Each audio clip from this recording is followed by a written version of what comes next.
Hello, and you are listening to EcoJustice Radio on KPFK Los Angeles and KPFT Houston, a project of SoCal 350 Climate Action. Our show presents environmental and climate stories from a social justice frame, featuring voices not necessarily heard on mainstream media. EcoJustice Radio acknowledges that we record the show on the traditional territory of the Tongva and all of their relatives. Welcome, I am Jessica Aldridge. On today's show, The Truth About Compostable Packaging, I will be interviewing Erin Levine, Resource Recovery Manager at WorldCentric. Erin has been involved with resource recovery for 18 years and in the last decade has focused specifically on the sales and marketing of finished compost. She has supported commercial compost facilities throughout the West Coast and has worked closely with end users of compost, particularly the agricultural industry. Erin is a certified composting professional through the U.S. Composting Council and a certified compost programs manager through the Solid Waste Authority of North America.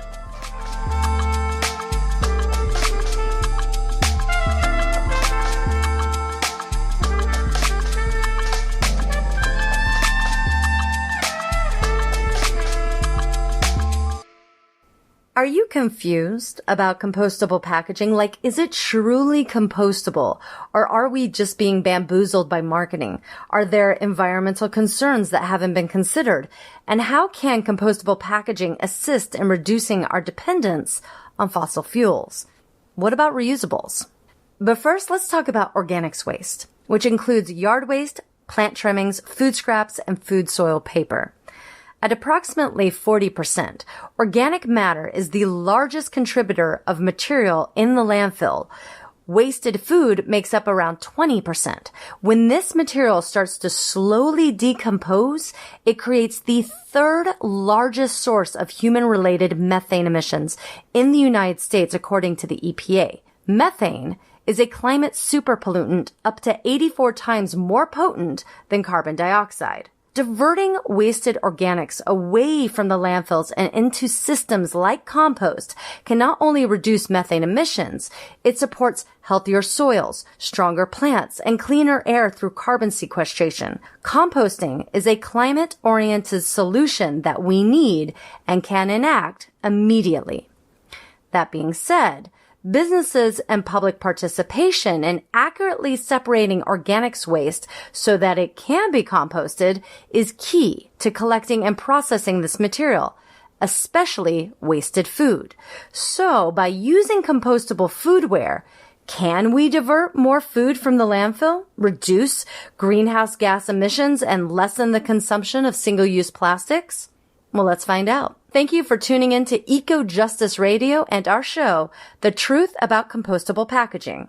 I am your host, Jessica Aldridge, and it is my honor to welcome our guest, Erin Levine, Resource Recovery Manager at WorldCentric.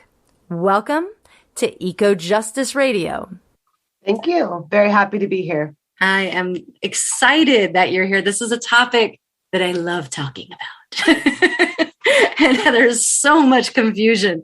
For 10 years, Erin, you have been dedicated to compost, to creating healthy soils, to diverting organics away from the landfills and back into nature. Now you work for this company that creates compostable ware. People are so incredibly confused on what type of packaging is truly compostable, whether it can be composted in the backyard or if it needs what's called a high heat compost facility. And today, I want us to break down that confusion and understand the solutions better.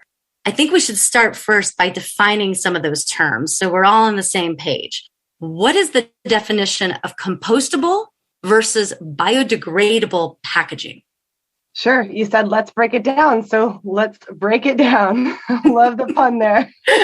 So when we talk about things that will break down or degrade, that's literally everything. Everything will degrade. This computer will degrade, but it will take thousands of years. So when someone says degrade, it doesn't mean as much. But to say biodegrade, that means something. And it means that it will degrade with the assistance of living organisms like bacteria, fungi, and that it will turn into CO2, biomass, water, and inorganic compounds.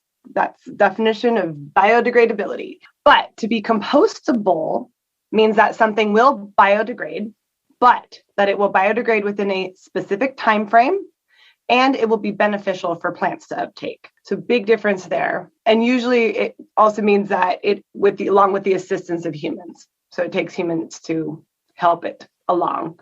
And in the US, when you have a package and you claim certified compostable, that means that it undergoes testing that is put forth by the American Society for Testing and Methods, known as ASTM International, and that it proves that it will disintegrate. So that means that refers to physically falling apart in 84 days, and that it will fully biodegrade in 180 days. So that means that it will convert from carbon to carbon dioxide, and they will prove that in lab and with testing, and that it also will leave no visible, distinguishable, or toxic residue. So it has to meet those things for a compost product manufacturer to claim that. And there are different types of what would be considered compostable packaging in this world. There's something that is more considered 100% fiber-based material, and that is just fiber. It does not have a coating or a liner or filler. That would be made out of petroleum plastic, oil-based plastic, plant plastic, or what is called bioplastic, or wax. Then there's this packaging that is made from 100% plants, but it looks like plastic. That's what's referred to as bioplastic. Sometimes the fiber material it could be like a cup and it could have this bioplastic liner on the inside of it. So it's 100% fiber based, but then it's got this small bioplastic coating. Can you explain what a bioplastic is and why they are not the same as 100% fiber based material? Yes, absolutely. So bioplastic. So bioplastic refers to a bio-based. So it's plant-derived polymer. And that's a large molecule, and you can think of that like just like the building block. The most widely recognized bioplastic is polylactic acid, or it's known as PLA. And that's made from starchy plants like corn and cassava, sugar beets. And basically the plant sugars are chemically modified. And then they are what's called polymerized. So that means that you hook up these molecules and you give it properties that resemble plastic. So then they're referred to as a bioplastic.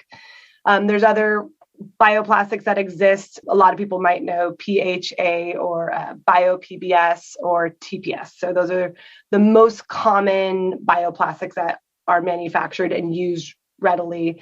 They're clear. They do look and feel like plastic. So it is quite confusing because they are not petroleum derived, plant derived, but they act like plastic. So alternatively, we have fiber materials. So fiber materials are derived from cellulose, and that's a naturally occurring biopolymer, and it has no chemical modification. So big difference there with bioplastics and fibers. And just most plants have cellulose as part of their plant wall. And so those fibers are taken and they're blended to create a pulp, and it's converted with pressure and heat and molded into fiber products. And that's often how we get molded fiber, like takeout containers, or now we're coming out with utensils and new items that are purely 100% fiber based. We have, like you mentioned, there's fiber that's lined with bioplastics. So you can have two substrates, like two different materials to make one product. And that's where it gets a little confusing, because you either need a binder to prevent oil and grease from leaking, and that can be with a coating of bioplastic. So like, for example, a hot coffee cup would have a PLA item, but that's not derived again from petroleum. And so it acts like a coating. And so people can have hot beverages, or in a soup bowl, they can use that functionally. It'll perform without actually leaking. And so that's why a lot of the manufacturers do that. And we're going to get into later about, what's going to happen with the bioplastics if some places, why some places are able to take them and compost them and some places are not able to take them. And so why some places only take 100% fiber-based. And even if it has that little bioplastic liner, they don't take, but then others do. And so we'll get into explaining that. I'm sure that there are a lot of people listening that want to know why the cup may or may not be acceptable. Before we get into that, I want to talk about a piece of legislation that was started in the state of California. It's Senate Bill 567, and it made it so the word biodegradable. So we talked about the definition of biodegradable, and it made it so that word biodegradable cannot be used on a product to market the product if that product looks like plastic, no matter if it's made from plants or not. The marketing on that product cannot say biodegradable. Why is that? Well, it's illegal. It's illegal in California, Maryland, and Washington, in fact. So all 3 states have passed that the term biodegradable in marketing claims relating to any plastic products is prohibited. And that is because it's often described for an item that doesn't meet the ASTM standards. So the testing standards I described to you to meet disintegration and full biodegradation in a certain time frame to make it compostable. And it's just often viewed as a contaminant if it doesn't have the appropriate composting claim. This law actually, so it requires scientific evidence for the environmental claim. That's that. But even if it's a bioplastic and it is certified compostable in a high heat facility, it still can't say, it can say compostable, but it can't say biodegradable. Correct. You spoke to the parameters that need to be in place, the ASTM, that to be certified compostable, certain aspects have to be in place. What, again, are those parameters? And I know that the Federal Trade Commission sets standards for the green guidelines. So what are some of those reliable compostable certifications or verification groups that exist? What do they ensure? How do they differ? What are they setting up? Yeah. Okay. So to claim compostable, so a marketer needs to have competent and reliable scientific evidence showing that all the materials will break down in a compost pile in a safe and timely manner. And then also for the appropriate compost system. So for home or for industrial, like you mentioned. And the FTC does have these green guidelines for compostable. And they want to make it clear that these items are appropriate for commercial composting, which do achieve a high heat. So like, for example, on our products, we write commercially compostable, but facilities may not exist in your area. And that's part of the FTC guide, is that you have to make sure people understand these products are not suitable for a home compost environment. They are best suited for a commercial compost facility, and that may not be established in your area, unfortunately, but that's part of the guidelines. So I mentioned the heat's a critical piece. So in a commercial compost facility, you achieve these thermophilic temperatures. So that means that the material has to meet a minimum of 131 degrees, stay that way for at least 3 consecutive days to kill off pathogens. And that in that time, the facilitators monitor the temperature. They're also incorporating oxygen. They have a very strict protocol for ensuring that heat, that temperature is met, that the products are breaking down. Unlike a home composting system, which is often just in a person's backyard and a variety of systems like your tumbler or your worm bin or just an open pile that you're turning with a pitchfork, it's so highly variable, and most people aren't sitting there taking temperatures throughout the active phase of composting. It's so hard to ensure that it's getting the high heat that it really needs to aid in the breakdown. Yeah. And like we'll discuss later, not even if it is a high heat compost facility, like you mentioned, Erin, not all high heat compost facilities can take all types of compostables. And what do those different compostable certifications or verification groups set up? So there's different ones. There's BPI, there's CMA, there's European standards. Like, can you explain some of those? Yeah, sure. So to meet those standards that I describe with ASTM, I'll just super quickly reiterate what that means. It means disintegrate, biodegrade, no ecotoxicity, and then no heavy metals. So there are these verification nonprofit groups that not all of them are nonprofits. BPI is, let me just start to say that first, but it's a third party that would verify that the testing is occurring. So for BPI specifically, that stands for Biodegradable Products Institute. They look at the lab reports for ASTM, which is at an accredited lab, and I'm in frequent communication with them about how our products perform. But so BPI has 3 qualifications to have your product BPI certified, which is that has to pass one of the ASTM standards. It has to be a product that's come in contact with food. So they don't certify other products like a phone case or something like that. People say compostable. No, it has to be food contact. And then you have to use the BPI mark, so the physical logo on the product. So it's then easily identifiable by consumers and composters. And then finally, that they limit the fluorinated chemicals that are added to 100 parts per million. So that means that manufacturing did not intentionally add a fluorinated chemical. Often these are referred to as PFAS, PFAS, which is per and polyfluorinated alkaline substance. And then BPI also verifies the safety data sheets on all the ingredients that a manufacturer puts in their product. There are other agencies that exist. So DINSERCO and TÜV in Austria, which are European, but they do the same thing. They verify the ASTM standards. And TÜV, actually pretty interesting, they also have certifications for home, soil, water, and marine degradability. So pretty interesting. TÜV does have those certifications. Called TÜV? TUV, TÜV. TÜV.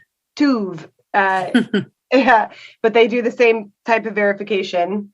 And then lastly, in the US, there's CMA. So that's the Compost Manufacturers Alliance. They do field verification for disintegration. And they do this at a variety of different compost systems, commercial compost systems. So they will take products, they test them in the field using a mesh bag test method, and they put them in systems like aerated static piles or windrows. They'll see how they perform and then do a report back and report real life breakdown condition. They also verify ASTM results, but they're really looking for disintegration. And a compostable material could have any of these certifications on them. Yeah, and this is specifically to food service ware. Food service ware. Yeah, just because there's other items that people claim as compostable, but these agencies who I listed, the certification bodies, don't deal with the other items. So if a business or a person is looking at buying something that really upholds the ASTM standards for compostability,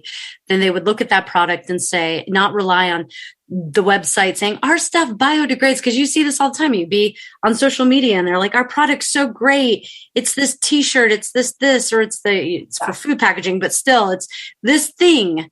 Right. It's going to compost because it's made out of whatever plant material, but there's no certification that's attached to it. So if people are looking for a certification, they need to look for BPI, CMA, and then TÜV is the other most common, TUV. TUV. Okay. Well, everyone, stay tuned. We're going to come right back. I want to ask you, Erin, is marine degradability certification actually a thing? Will bioplastics actually break down if they get into the ocean? And then also, why do some of these compost facilities, these high heat compost facilities, not accept certain type of compostables, especially the bioplastic? So we'll be right back and we'll get right into that. Hey listeners, quick break here. We hope that you're enjoying EcoJustice Radio. We air every Monday at 9 a.m. on KPFT Houston and Wednesday at 3 p.m. on KPFK Los Angeles. Stay connected by subscribing to EcoJustice Radio on all major podcast apps and visit our website, ecojusticeradio.org, to check out previous shows and guests and get connected with us on social media. For an extended version of this interview, as well as other benefits, we encourage you to become a member of our Patreon. Today, you are listening to The Truth About Compostable Packaging with host Jessica Aldridge and guest Erin Levine, Resource Recovery Manager at WorldCentric. Welcome back. We're talking about, are things truly compostable? What does compostable mean? And I think many people have seen this video of a turtle with a plastic straw in its nose. And in response, businesses and people, had this visceral reaction. They want to get the plastic straws and other single-use plastic foodware out of the ocean. They don't want this in the environment. And so they're thinking, I should replace this with maybe a compostable item, maybe this bioplastic compostable item that we've been talking about. And however, if a product that is bioplastic were to enter the ocean or any other waterways, would it actually break down in the water, or would it still pose a risk to the environment?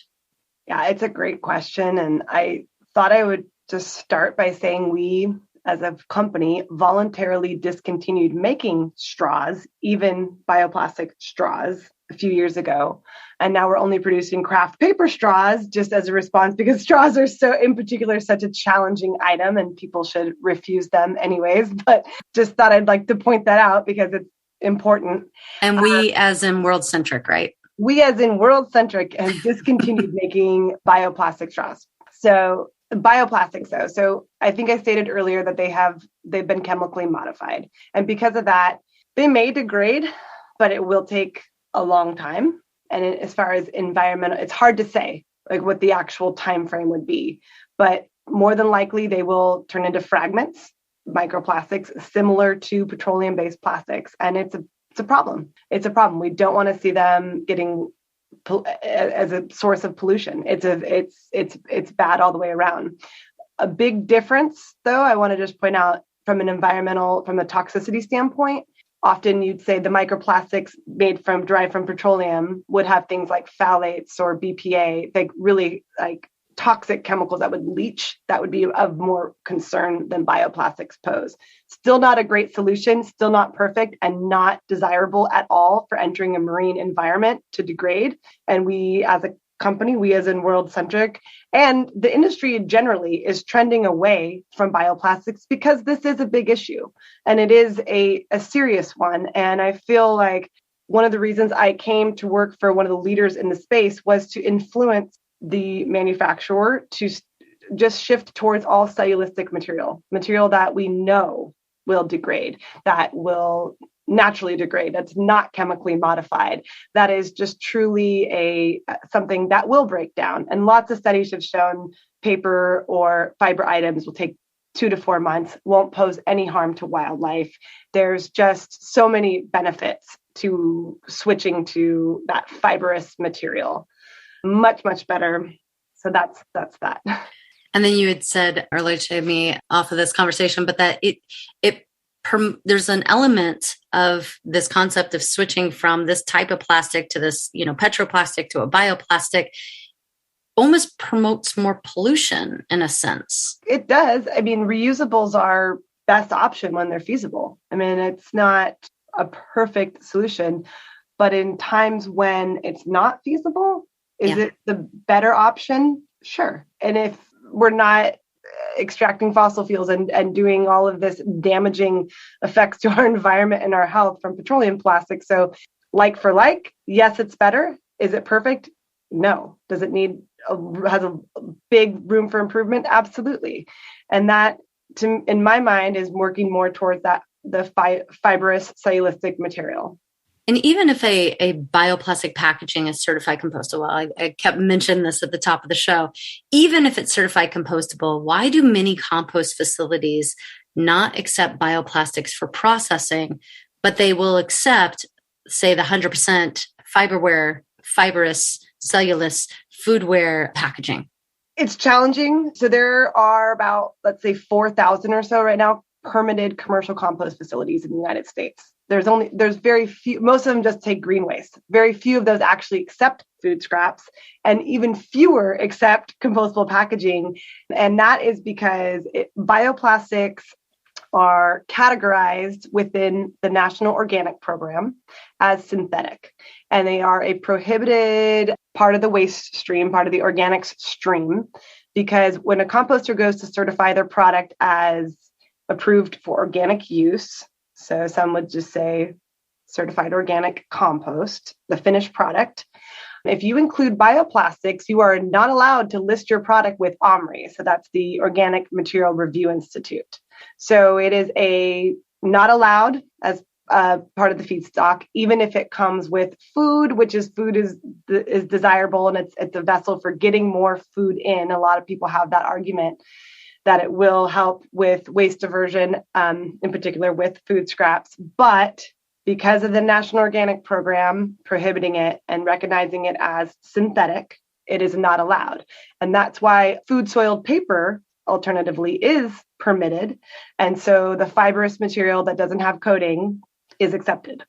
Some of these compost facilities too, and I know we can't get into the nitty gritty of the differences between an aerobic facility and a covered static pile where they're pumping in the oxygen, but they're creating these compost facilities to get through this material, to degrade this material, food scraps, green waste, food soil paper, as quick as possible, especially in states where they have passed legislation where food scraps are now, you legally have to collect them many times out of your organics container that a resident may have available to them curbside, or a business might have available to them curbside.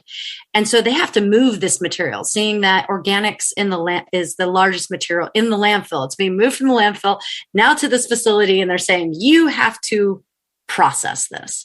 And so a lot of these facilities are going to systems that process on a shorter time span. So instead of doing what these big windrows of these long rows of compost, they're now going to what's called a covered aerated static pile or something similar.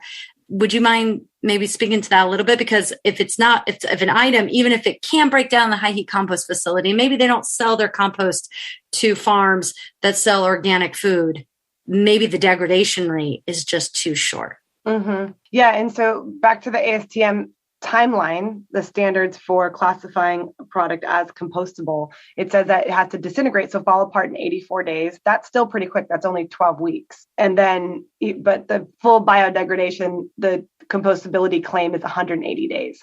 So yes, a lot of the commercial composters turn product in like 8 to 10 weeks sometimes during the height of the season when they really need material. They're definitely cranking it out. They need the space for incoming material. The farmers want it during a certain time frame. There's so many factors involved with turning over that material that sometimes a product will not have the full length it needs to break down. And so the end result would be that it would be screened out and sent with what's called overs. So anything that falls below a certain screen size is put up for sale. Anything that's above it, which the industry calls overs, would either go back into the system or sometimes it's just disposed of. And so then composters view it as a contaminant if it results in the final end over product. So it's not incredibly desirable for the time frame. However, the fiber material, if it doesn't fully break down, I've never heard a farmer tell me, oh, I don't want this, brown looking, fibrous woody material in my compost. Oh no, because it adds really beneficial carbon. Like we need the carbon from that source, and then nitrogen, which the food provides. It's a great way to get both that good balance and the nutrient balance the compost pile needs. So it's actually, I've never heard a complaint about it selling compost for the last 10 years of my life. Only ever heard about microplastics and glass as the biggest sources of contaminants. So if this inorganic, that bioplastics are considered inorganic material, were to be changed, sometimes some state level, federal level as well, are there certain type of bioplastics that you feel would be able to degrade and go through that whole entire breakdown process in a high heat compost facility? Some may not, like really thick material like utensils, but are there ones that are like maybe the liner on a packaging that you feel could break down? Mm-hmm. And do you see any negative impact on the compost or soil if this compost would be used on? Yeah, these are great questions. So the safe and timely manner is back to the FTC guidelines. That's part of the definition for compostability. And so things that are thinner, like flimsy bags, for example, those typically break down and we don't see those. It's just, they're so, they basically break down once you have all your food scraps in them. I mean, we built sweat and they just fall apart. Exactly. So the thicker items, like let's say the rings around the top of the cups, or like you mentioned, the cutlery, it could take longer, and that's a problem. The CMA though, who does the field tests, often always pass our PLA bioplastic material in the time frame that they desire or that a commercial compost desires. So we get passing tests from them, but there has been a petition recently to the NOP, which is, again, the National Organic Program, to change the regulations around accepting the bioplastics, given that there's overwhelming evidence that bioplastics do break down. I mean, according to the lab tests, again, to the field tests, and that they don't leave any ecotoxicity. It's very clear that there's no residual harm to compost. But that could take years, and our previous administration didn't fund the EPA as well. And now it's back and it's gaining some momentum, but an item like that, a petition to change it's lengthy and probably won't see it for at least 5 to 10 years if they do decide to change the regulations. And it's not perfect, but I'm hoping that the cellulose and we know that that's can break down as long as it doesn't have any of the additives like the forever chemicals that I referred to that we do test for, because that could be potentially migrate into soil if it's broken down in the compost. It could persist in the fluorinated chemicals that are used. So the PFAS. The PFAS. It's the test they use to determine it is just for total fluorine. And again, if it's over 100 parts per million, that's intentionally added. If it's under 100 parts per million, which almost everyone, I haven't seen any test that doesn't have some detectable level of PFAS because it just exists in our water and in our air. And already in the soil. It's everywhere. It's basically unavoidable. And that's just the threshold for the maximum amount. And, a lot of the fiber materials, if they don't have a coating like PFAS, which will prevent oil and grease from leaking, it's not very functional. And that's a big problem because someone would, for example, receive a hamburger in a fiber box that had no lamination and no coating inside it, the slurry or when it was made, it wouldn't be very functional. So it's a really big challenge right now, just in the industry as a whole, to find a way to safely and functionally produce a product that composters want to accept, that people want to use, and the other big thing is that people buy with their eyes. So PLA is very desirable to a lot of people because they can see through the container, they can see through the cups. And even at like events where they serve alcohol, they have to have clear cups because they want to see what's in there, what's in the cup. And so there's a lot of challenges when we actually talk about removing PLA from the whole entire system. The bioplastic. Bioplastics, because there are some advantages to having what we've known and been so familiar with for years, and just from an aesthetic standpoint, it's just really hard. It's hard. And this grease barrier that you're talking about, because either it's going to be a bioplastic barrier or it's going to be this other barrier that has had PFAS in it, and which is a forever chemical. Right. And the industry as a whole has to sort of move, right? Find that solution to a new grease barrier that isn't bioplastic so that these compost facilities can accept it, at many of them, and that it doesn't have PFAS in it. So there's a few things. So World Centric had developed last year, we rolled out a new solution. We're calling it Leaf Plus. And it's a coating, and it does provide that oil and grease barrier. So it can be applied after the molded fiber is formed and just coated, or it can go straight into the slurry before it's formed. So it can do either.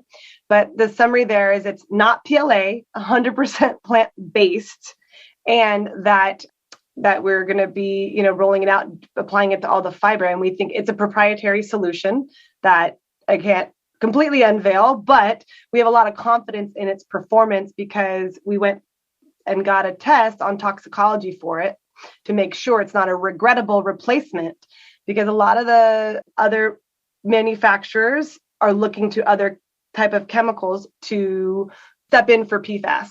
So the fluorine is not accepted, but what else can work? People are looking at all types of options, but I feel pretty confident. The NSF, so the National Science Foundation, they have an outside agency that performs toxicology. So they're looking for a chemical hazardous assessment, which our solution passed. And I feel pretty good about that. This can be a solution. Erin, one of the things we haven't talked about is where is all this stuff coming from? So if we're making it out of plants, what plants are being sourced to create both the 100% fiberware packaging as well as that bioplastic packaging? the most common derivative for the molded fiber is a substance called bagasse. And bagasse is the pulpy residue that's left over after sugar is extracted from the sugar cane. So typically that material would have been incinerated or sometimes landfilled, but we're taking it and that becomes our molded fiber. That's the source. The next most common item is wheat straw. So wheat straw is actually made from the sheath or the outer layer that naturally falls off of the wheat straw. So we gather that it aids in forming the molded fiber. Usually that is in combination with either the bagasse or bamboo, which bamboo is another huge source. Bamboo is an amazing plant, and it's actually part of the grass family. It's rapidly renewable. It becomes to full maturity in like 3 to 5 years. And again, the sheath or the outer layer of the bamboo is what naturally falls off the plant. That's what's collected, cleaned and boiled and made into a molded fiber item. So those are the 3 most common plants used when making fibrous. So trees are not a source for us. Usually we use recycled paper to do like our napkins, for example, but we try not to use anything grown just for the product. We try to use material that's considered an agricultural byproduct. It would otherwise have gone to waste. So we're really looking for how you can reduce your carbon footprint in sourcing material. So raw material extraction is incredibly important when considering the full life cycle of compostables. So it is taken into consideration. Do you want me to talk about bioplastics just briefly? Yeah, let's talk about bioplastics after the break. We'll bring the conversation back, talk about where the material is for bioplastics. And then also, I want to know, if we're taking this from agricultural crop, and if it's agricultural crop across the world, are there environmental and social justice implications? So we'll be right back. Hey listeners, quick break here. We hope that you're enjoying EcoJustice Radio. We air every Monday at 9 a.m. on KPFT Houston and Wednesday at 3 p.m. on KPFK Los Angeles. Stay connected by subscribing to EcoJustice Radio on all major podcast apps and visit our website, ecojusticeradio.org, to check out previous shows and guests and get connected with us on social media. For an extended version of this interview, as well as other benefits, we encourage you to become a member of our Patreon. Today, you are listening to The Truth About Compostable Packaging with host Jessica Aldridge and guest Erin Levine, Resource Recovery Manager at WorldCentric. Erin, we just talked about the feedstock of where the material is coming from to make 100% fiber-based compostable foodware. What about the bioplastic foodware? What is the feedstock? What are the resources for that? Mm-hmm. So for the bioplastic that's most common, which is again PLA, so polylactic acid, it's derived mainly from very starchy plants. So plants that are really high in sugar. So corn, cassava, sugar beets, 3 most common. Corn being probably number 1 for the US, and basically they ferment the sugars to make this product. So they're looking for just starchy material that they can use. Erin, how do we confirm that the feedstock being used is not connected to projects that are causing environmental harm or social justice issues? Are there agricultural crop sources or byproducts that are more environmentally friendly than others? So the sources for the fiber are all agricultural byproducts. They are grown by small farmers, and they're grown within 100 miles of the facilities in which they're making the final product. They have certified fair labor wages. They're not just grown for us. They are using, like, for example, that bagasse, the sugar is extracted. So they're using the sugar as just the leftover product. So it is more desirable than just a virgin material that's being grown just to use one time. We also source and strongly support the Forest Stewardship Council, FSC, which is, they verify that all of the forest and items that we source from are sustainably managed. So they don't allow clear cutting or chemicals to be grown or used in the growing. So that's for our wood paper, bamboo paper. It's all sourced from FSC certified, and they manage the whole supply chain as well. So it's a very reliable and thorough organization. And finally, I'll just say that World-Centric gives 25% of our profits to environmental and social justice nonprofits. So we are very, very dedicated to balancing our carbon footprint. We don't have verified carbon offsets, but we give to environmental and social justice issues throughout the world. I want to talk about greenwashing. Okay. When it comes to compostable packaging, and talking about that confusion element of, can this actually be compostable? But they told me it will. And this word greenwashing, that it says it's supposed to green, it's environmentally friendly, right? But it's telling you one thing, but maybe it's meaning the other. So this term greenwashing. Let's call out some of those confusing elements that exist with food packaging. What are some of the marketing terms that we should look out for with compostable packaging? Yeah, they can be false, they can be misleading, but they're marketing terms for sure. So in my mind, when I hear organic, I think that's incredibly overused and is not very well tracked. Natural. What is that? What is that? How did that come about? I'm natural. Good for you. Biodegradable, again, that term does not mean compostable, as we've learned. It's just it's a way that people can greenwash, because if someone sees it, they're like, oh yeah, this will break down, this will do its job. And there's verification agencies that exist for this exact reason. Some others, like plant-based, bio-based.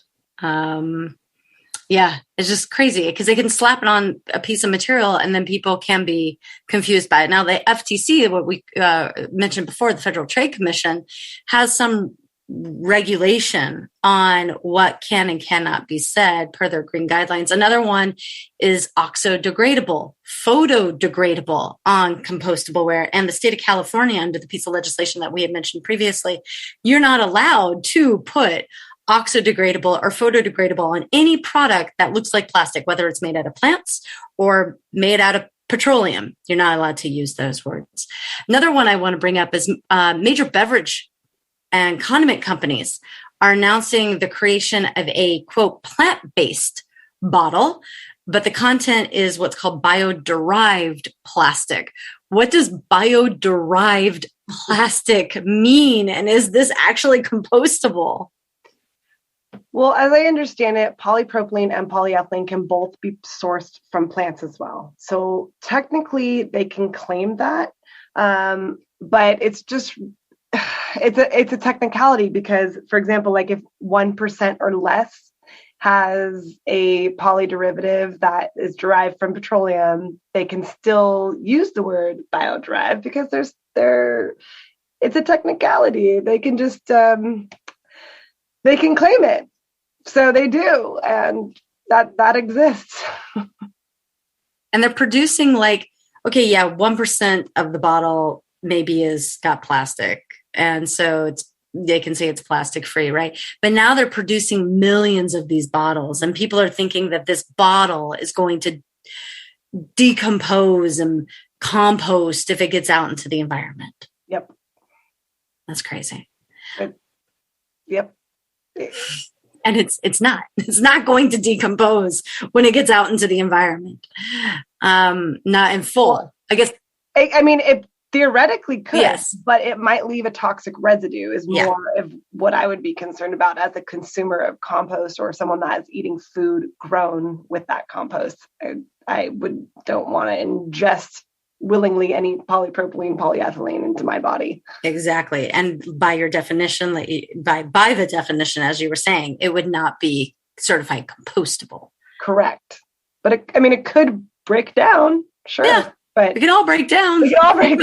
But I want my body to, and I'm done. That's why I said we're natural, right? We all break down eventually. What about lookalikes? Is everything that looks like brown paper compostable, or is everything that is a green package made of 100% plants? No, not always. And that's another form of greenwashing, is if people have material that's derived from petroleum and then they're just coloring the bag, for example. But again, not making the claim, not having any evidence to support it. It's definitely illegal. I want to mention there are labeling guidelines set forth by BPI. So BPI wants to establish consistent, so labeling that's consistent, category specific, and then also that they want to make it easy for consumers and composters to recognize compostable products and packaging. So they're doing things like adding the green stripe, if you've seen, that's a BPI thing, or in Washington State, they're trying to encourage people to only have utensils that are brown. So again, they're easily identifiable for consumers and composters alike. Just a quick inspection. It's really hard though, because composters, as you know, have thousands of tons coming through their facilities every week. And it's incredibly challenging to say, oh, this is compostable, this is not, when it almost looks exactly the same. It is just so hard. But that's why, molded fiber, hopefully that can be, or fiber in general can just be recognized and a known compostable, especially when we get the PFAS out. And we can talk a little about the federal ban on PFAS too, because I feel like that's really— Yeah, let's do it. What's the federal ban on PFAS? Well, it's actually just been proposed in the Senate, and it passed recently. There has been a special committee within the Senate that passed a ban on added PFAS, so intentionally added fluorine, into food serviceware. So if this passes, which hopefully it will actually go through the full Senate and become a law, they will ban any over 100 parts per million, any food serviceware sold or distributed in the United States. It'd be groundbreaking, and anyone that makes compostable products would have to abide by this law, which would be great. So California set the standard starting in 2024. But we will have, there's an assembly bill that passed in California, AB 1201, that has also done the same thing, where they've eliminated any distribution or sale of food serviceware that has intentionally added fluorine. That's awesome.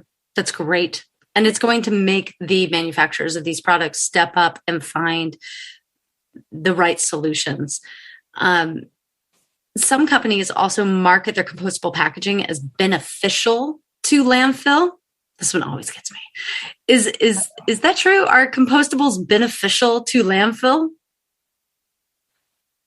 Is anything beneficial to landfill? Let me just ask that. No, because most landfill conditions are anaerobic, so they lack oxygen. So material in landfills becomes mummified, and any material. So are compostables beneficial? No.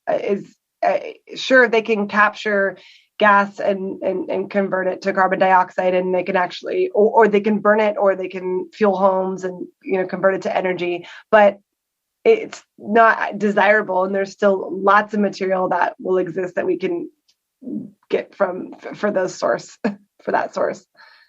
Yeah. Nothing really breaks down greatly in a landfill except looking at the organics, but it takes years and years and years for this to happen. And so, regulations say that you're not allowed to put the terminology beneficial to landfill, but I see it all the time. So as we said before, there exist these verified compostable certification agencies. However, there are some product manufacturers that market their own seal of approval, and they say that the product meets the standards of ASTM, or it's Joe's compost certification. And it really is not these agencies they're double and triple checking that these claims, these true claims about compostability. Is this a form of greenwashing?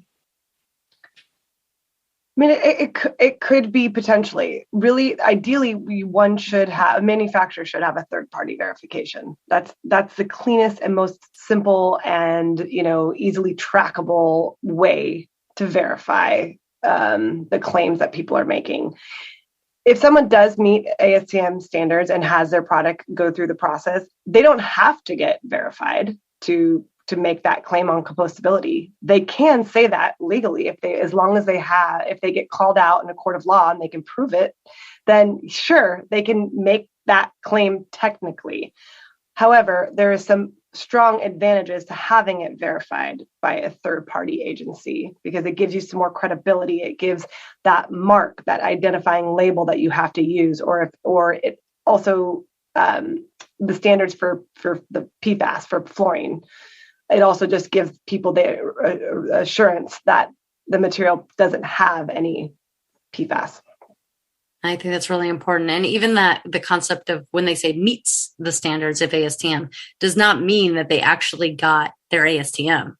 They're just saying they meet the standards of ASTM. And I'm hoping that has worked its way out of the industry by now, but that's another thing that manufacturers have done in the past.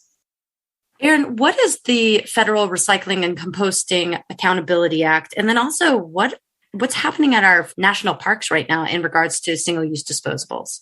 The Senate Committee for the Environment passed the Recycling and Compost Accountability Act recently, and it's designed to fund data collection on standardizing recycling and composting through waste characterizations and infrastructure needs. So it's a huge first step in bridging the gap with where we're at with standardization on collection, processing, acceptability. It's really such an exciting thing that might actually pass, and a lot of funds would go into making this happen. The next big thing that's happened recently is the national parks and government properties banned single-use plastics. So they would no longer be selling, purchasing, using single-use plastics next year. So that's huge because they will either switch to reusables or certified compostables, or I guess items that are potentially truly recyclable. So it'll give some accountability within our government agencies, which are our leaders, and really open the door. California also passed, and this is in place, SB 1335. They only allow truly recyclable or compostable foodware for purchase and use on any state building in California. So they have an approved materials list, and you have to go through a whole process to get your products on a website that's approved for purchasing. This is all so great. And just to reiterate on the recyclability side of this, and compostability side at the federal level, it's going to be able to set up the situations to where all of us are going to eventually be able to, hopefully it's going to be able to compost our food scraps, be able to pick it up curbside and do what Mother Nature does best, create these circular systems and put it back into use. Second to last question here. According to the EPA, wasted food makes up about 24% of what's going into the landfill, depending on where you are in the country. Almost 40% of what goes into the landfill, including wasted food, may actually be compostable. Why is composting incredibly important for the environment and human health? I love compost, and compost is nature's fertilizer. It's a biomimicry at its finest. It is nature has it all figured out for us. I mean, composting is one of the single most important things that we can do to combat climate change. It's easy.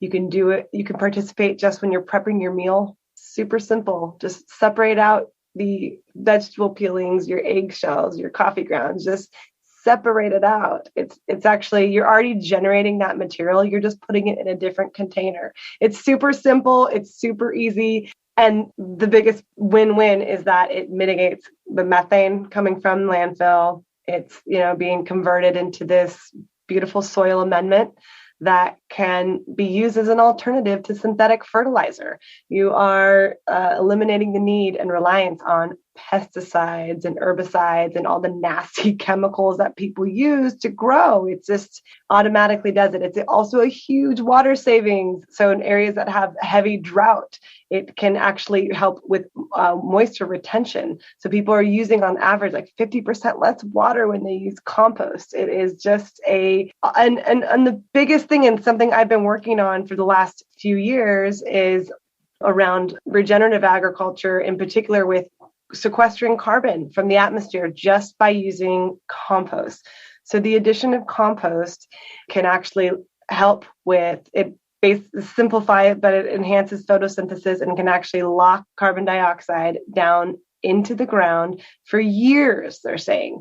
So just by that simple act of applying compost, we are actually helping to reverse climate change. It is a beautiful thing. So just compost your life away. Love it. I love it. And before we wrap on our radio version here, and I just want to tell all of our listeners that there is a longer version. Please check out our Patreon. We're going to ask a few more questions. Where can our listeners find out more information? How can they stay alert of any news that's happening in the composting world? And where do they find you? Sure. So worldcentric.com has a lot of information. I am a huge advocate and active member within U.S. Composting Council. I am also a member and get regular updates from the Sustainable Packaging Coalition, Green Blue. And for more information about if compostables are accepted in your area, how to deal with particularly challenging items, I'd recommend go to compost.info. And then finally, earth911.org. Wealth of information. All your questions can get answered about what to do. And again, where do they find you? Oh, me? World Centric. Well, World Centric. Yeah, you can find me on LinkedIn or World Centric. And it's just at World Centric?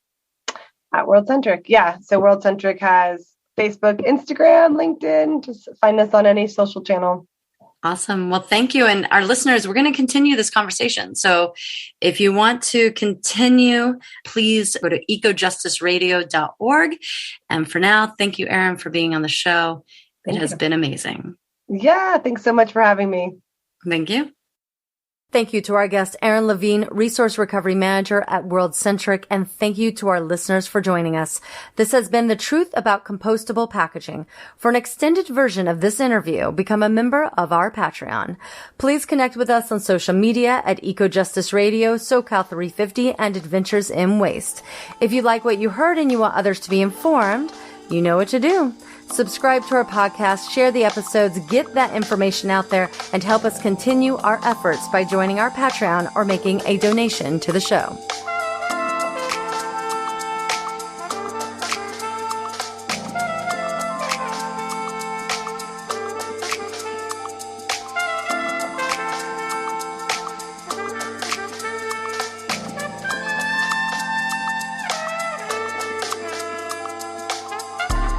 A project of SoCal 350, the show can be found on kpfk.org, kpft.org, all major podcast apps, and at ecojusticeradio.org.